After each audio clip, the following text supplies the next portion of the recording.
Ed Davey has told ITV News his party is pro-European, but he stopped short of calling to rejoin the EU.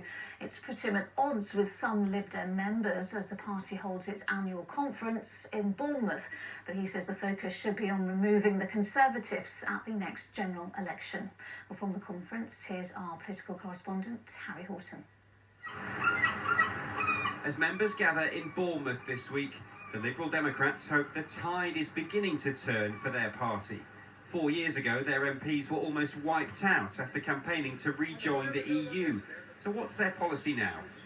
The Liberal Democrats are very proud, pro-European.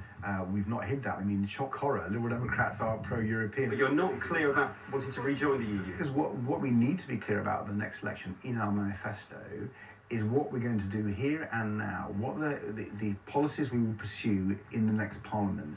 Recent by-election wins have given Ed Davey plenty reasons to smile, but some party members have this week urged him to embrace the idea of rejoining the European Union.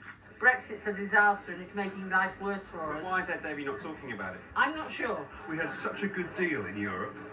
It's very silly what happened. You know, we'll never get the deal again. I think if we start talking about going back into Europe, we're going to lose a lot of credibility with people.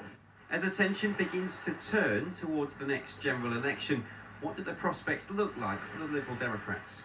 Quite possible there could be a hung parliament again, but Labour are looking very strong at the moment. There's a chance that they could win a majority, and whether or not the Lib Dems would want to go into coalition, having experienced that 2010 coalition with the Conservatives, is another thing. If at the next election there's an opportunity to keep the Conservatives out of office by going into coalition with Labour, would you do that? Well, I said when I became leader that my top task was to remove as many Conservative MPs as possible and to get this Conservative government out. What department would you like to run in a coalition government led by Keir Starmer? I've seen some of my predecessors in the past get distracted by what might happen, and the problem is it's often got wrong because they're not focusing on the job in hand. Ed Davey will seemingly do almost anything for a photo op.